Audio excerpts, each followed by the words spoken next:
غالية أن أشكر ضيفينا الكبيرين الأستاذ مصطفى الخلفي وزير الاتصال والناطق الرسمي باسم الحكومة، والأستاذ الإدريسي الأزمي الوزير المكلف بالميزانية. أشكرهم على تلبيتهم الدعوة لتأطير هذا اللقاء التواصلي. الشكر موصول كذلك إلى الأحزاب السياسية والهيئات النقابية وجمعيات المجتمع المدني الحاضرة معنا في هذا الحدث السياسي الكبير والهام جدا.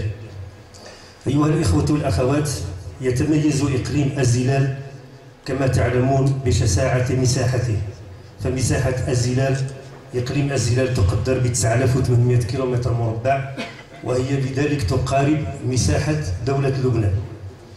بالإضافة إلى أن هذا الإقليم كذلك يتميز بطبيعة جغرافية جد معقدة. 98% من التراب ديال إقليم الزلال مكون من جبال، كما يتميز بضعف كثافته السكانية.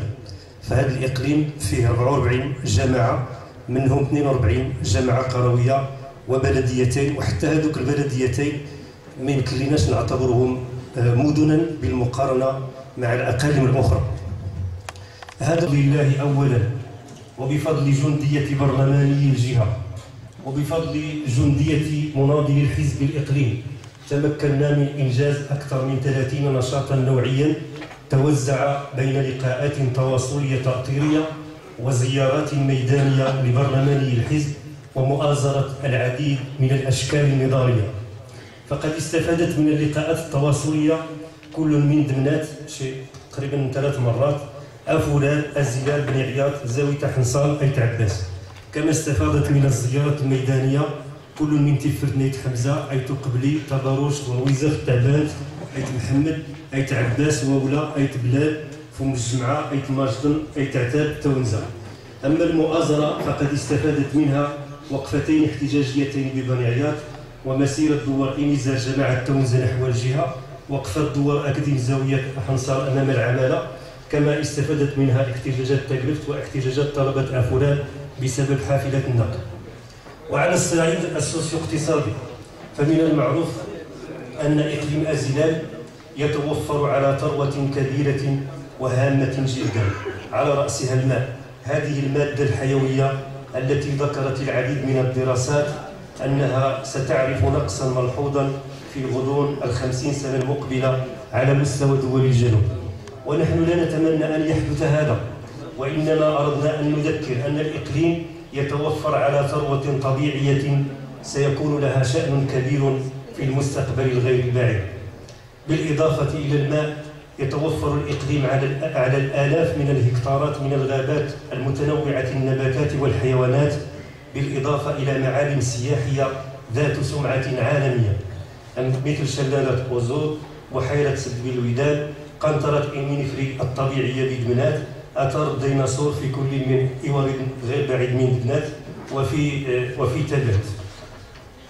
مقابل هذه الثروة الطبيعية والبشرية، لا زال هذا الإقليم يعاني من الهشاشة والفقر والعزلة والتهميش.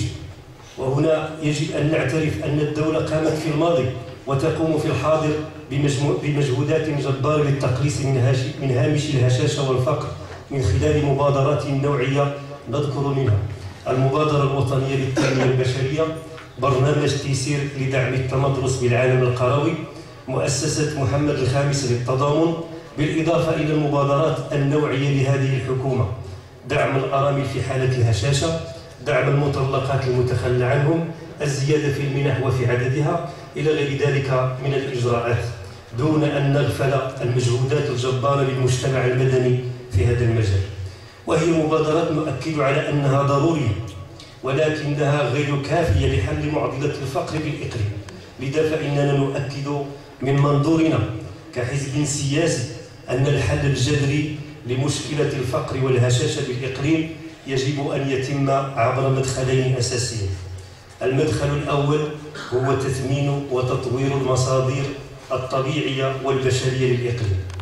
المدخل الثاني وهو محاربة الفساد. فللأسف الكبير أن هذا الإقليم يعاني من فساد بحيث أن أموال كثيرة يعني تأتي إلى هذا الإقليم على شكل إعانات ومنح، ومع ذلك ما عندناش الأثر على أرض الواقع.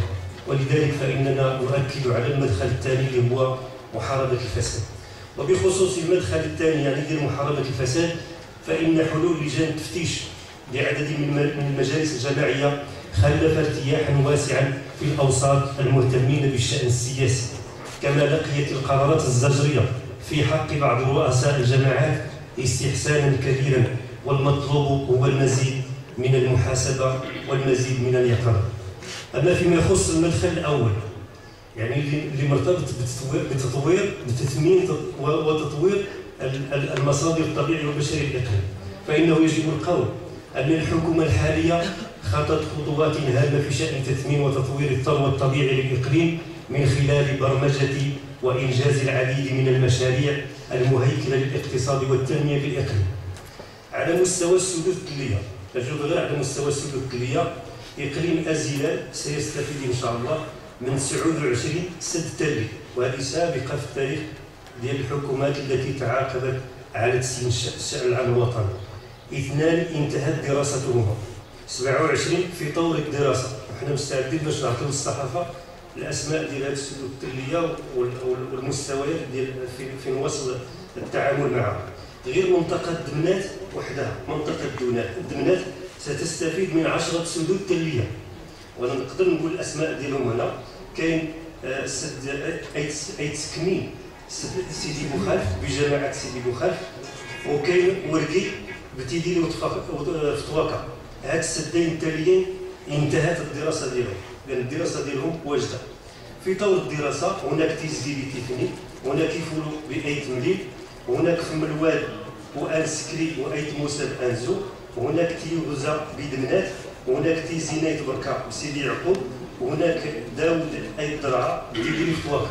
إذا غير المنطقة ديال دمنات ستستفيد إن شاء الله في القريب يعني غير البعيد من هذه السدود التالية اللي هي المنطقة اللي كنقولوا منطقة كاينة تيديري فتواكا، كاينة دمنات إلى غير ذلك.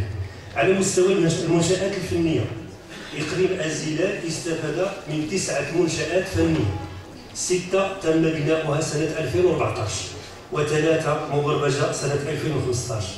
لأن هذه المنطقة ديال دمنات ما فيهاش يعني منشآت فنية يعني القناطر، ولكن كاين واحد القنطرة مرتبطة بشكل غير مباشر مع دمنات، وهي قنطرة إيتعتال أوزو، يعني الطريق كتجي لدمنات. كذلك عندنا اللائحة بالأسماء وبالنقاط الكيلومترية ديال هذه المنشآت الفنية، ممكن نعطيوها للصحافة باش ينشروها. على مستوى الطرق، وهذا اللي مهم بزاف، لأن الطرق هي اللي كتشكل بمثابة ذلك الشريان الذي يعني يضخ الدماء في الجسد كله لكي يتحرك وينمو ويتطور. إقليم أزيلال استفاد مع هذه الحكومة وبدون مزايدة ب 654 كيلومتر من الطرق، 167 كيلومتر في طور الإنجاز على مستوى البناء والإعداد. هذه 167 يعني منطلق العمل بها. 208 كيلومتر في طور الإنجاز على مستوى الصيانة، لأن كاين البناء والإعداد وكاين الصيانة. و195 كيلومتر في طور الدراسة، المجموع 654 كيلومتر من الطرق. غادي نجي لمنطقة دمنات اللي كاين 84 كيلومتر الدراسة مصادقة عليها. غنجي لمنطقة دمنات. فيما يخص منطقة دمنات، هناك توسيع وتقوية الطريق الجهوية 307 دمنات تيزي نفتغات.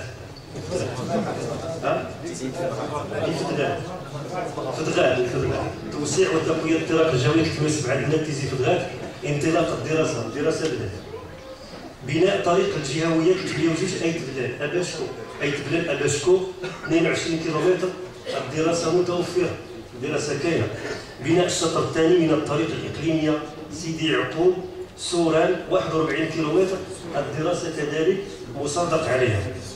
وتيبقى أهم مشروع غادي تستافد منه منطقة دمنات هو طريق وادي العبيد سكورة.